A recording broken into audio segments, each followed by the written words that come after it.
In this session, we're going to be talking about the big three. What I mean by that is the three things we all need to limit: fat, sugar, and sodium. We're going to start by talking about fats. Did you know your body needs some fat for good health? Dietary fats help your body absorb some nutrients better, like vitamins A, D, E, and K. Dietary fats help keep skin healthy and also keeps the brain and nervous system functioning smoothly.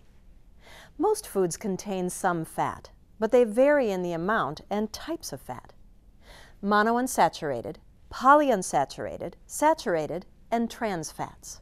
For instance, olive oil and salmon are foods high in heart-healthy monounsaturated fats, but they also contain a small amount of saturated fats. Some fats are better for us than others. It's recommended to choose foods that contain unsaturated fats and to cut back on foods that contain saturated fats and trans fats. The important point to understand is that you can't single out one food or one fat. The trick is to choose fats wisely and in the right amounts. And that leads us to cholesterol. Cholesterol is a waxy substance found only in animal products. Cholesterol itself isn't bad. Some is needed to keep our bodies healthy. There are two types of cholesterol that are important. The first is HDL, or good cholesterol, which helps protect the body against heart attack and stroke. The second is LDL, or bad cholesterol, which can build up and block arteries, leading to stroke or heart disease. It's important to eat a healthy diet of whole grains, fruits, and vegetables, and not to overeat animal products. How can we tell which fats are which? Fats basically come in two forms: oils and solid fats. Oils are fats that are liquid at room temperature. Oils include vegetable oils used in cooking, oils found naturally in certain foods such as nuts, olives, avocados, and some fish, as well as foods made with oils such as mayonnaise, salad dressing, and soft margarine.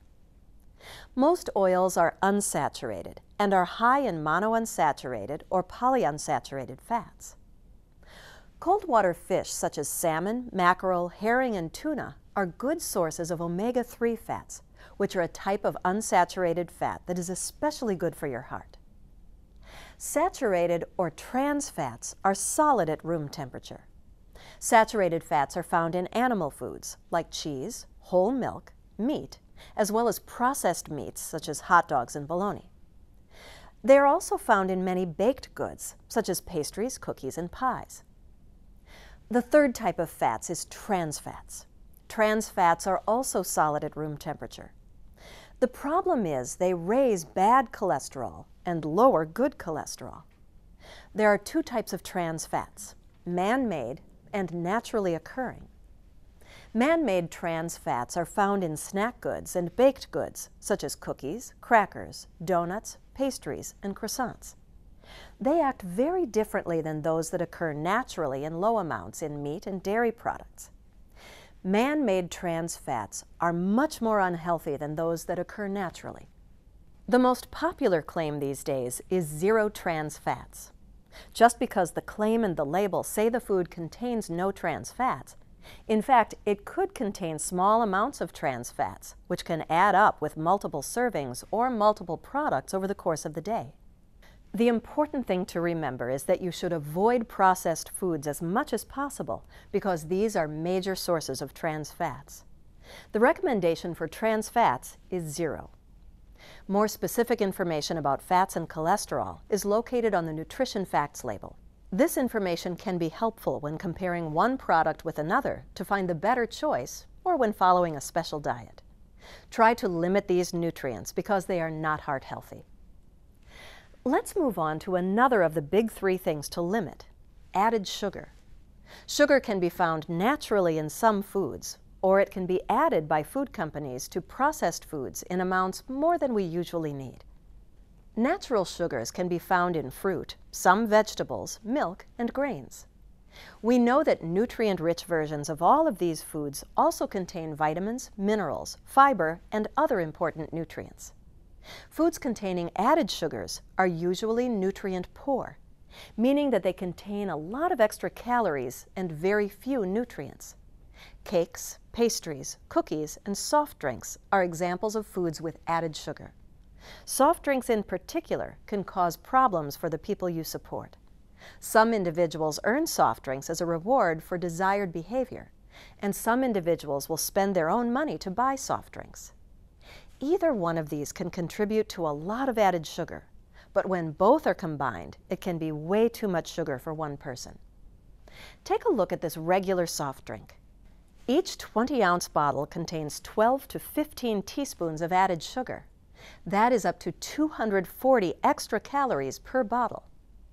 Be aware that energy drinks, sports beverages, and some flavored waters also contain added sugar. It is important for direct support professionals to find other ways to reward people. You can set a good example by drinking nutrient-rich beverages, such as plain water, milk, or small amounts of 100% juice while you are with the people you support.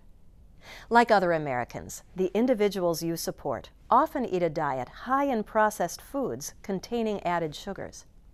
The average American eats 22 teaspoons of added sugar daily, which adds up to 67 pounds of added sugar a year. An average person would have to walk from Minneapolis to the Grand Canyon to burn up all the calories in that added sugar. But calories not used are stored as body fat, causing a person to gain weight.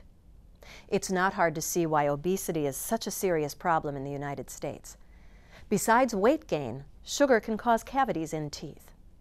As you know, good dental hygiene can be difficult to do for the people you support. So how do you know if sugar has been added to foods? Would it surprise you to know that hidden sources of sugar can be found in pasta sauce, pizza crust, crackers, breads, ketchup, and barbecue sauce? Just looking at the nutrition facts label may not give you the whole story. Sugars are listed on the label, but that number includes both natural and added sugars. You have to check the ingredient label.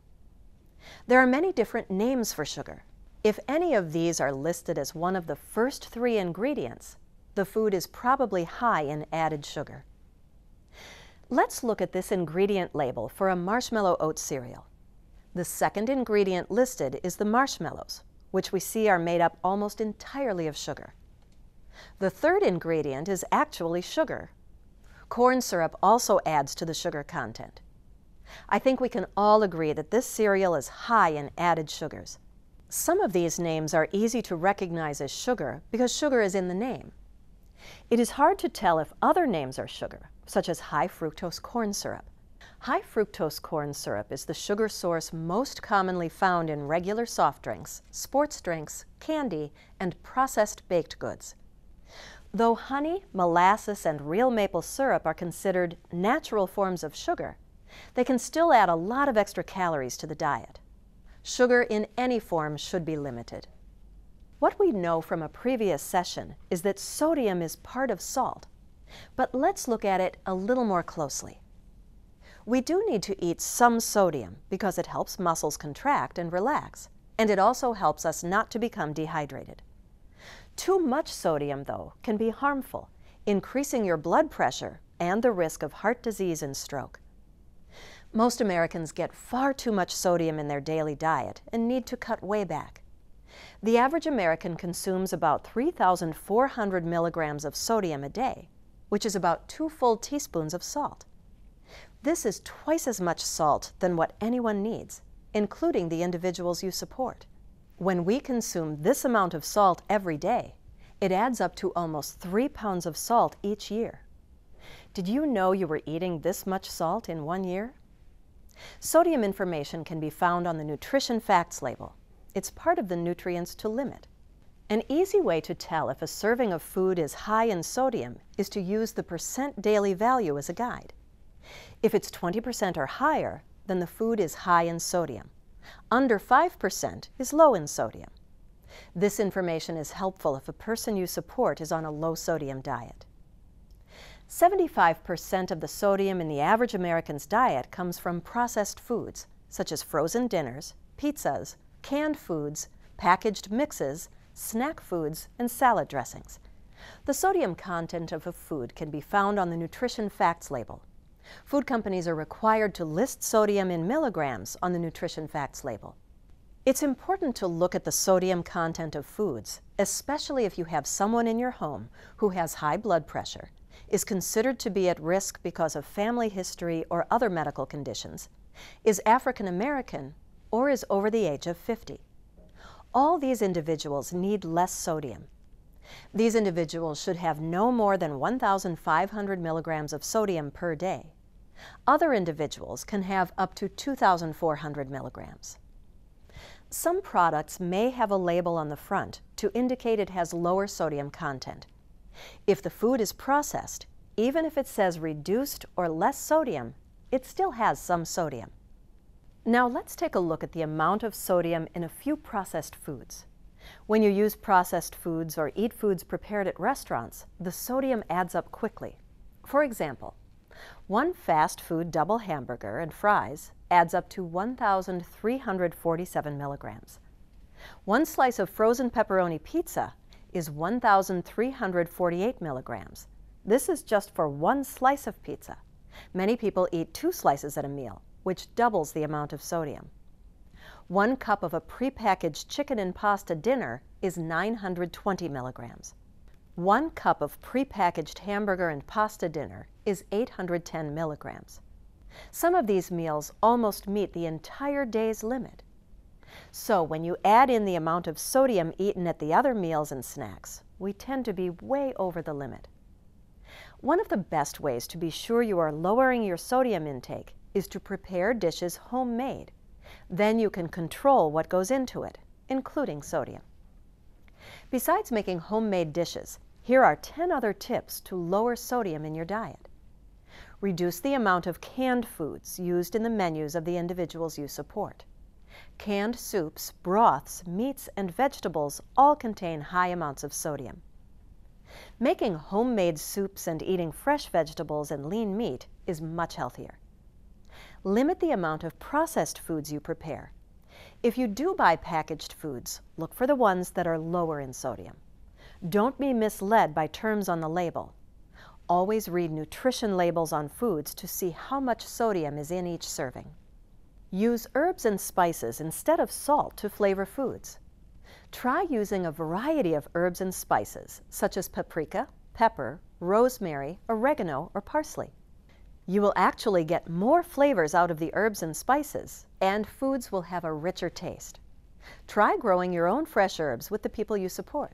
They grow easily on a windowsill and can be purchased in a variety of complete herb garden kits. Pick one that fits your household's preferences. When individuals grow their own foods, including fresh herbs, they're more likely to try new foods. But steer away from garlic salt, onion salt, and seasoned salt. Use garlic or onion powder instead, or the natural food itself to flavor your dishes. Avoid using packaged seasoning mixes. Most packaged seasoning mixes we add to dishes like tacos, sloppy joes, and chili contain a lot of sodium. Even seasoning mixes we put on meats before cooking have salt as a main ingredient. Try making your own homemade version of these mixes with fresh or dried herbs and spices.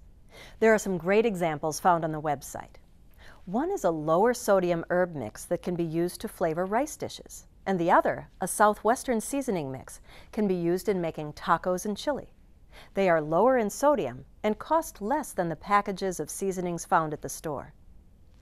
Avoid bacon, sausage, and other processed meats.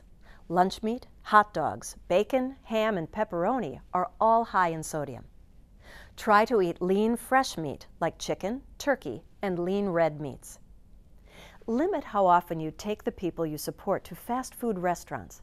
Practically all the foods you eat in a fast food restaurant are processed foods that are high in sodium. Reduce your use of condiments. Condiments like ketchup, mustard, pickle relish, soy sauce, barbecue sauce, and other dips are all high in sodium. Try to use less of these.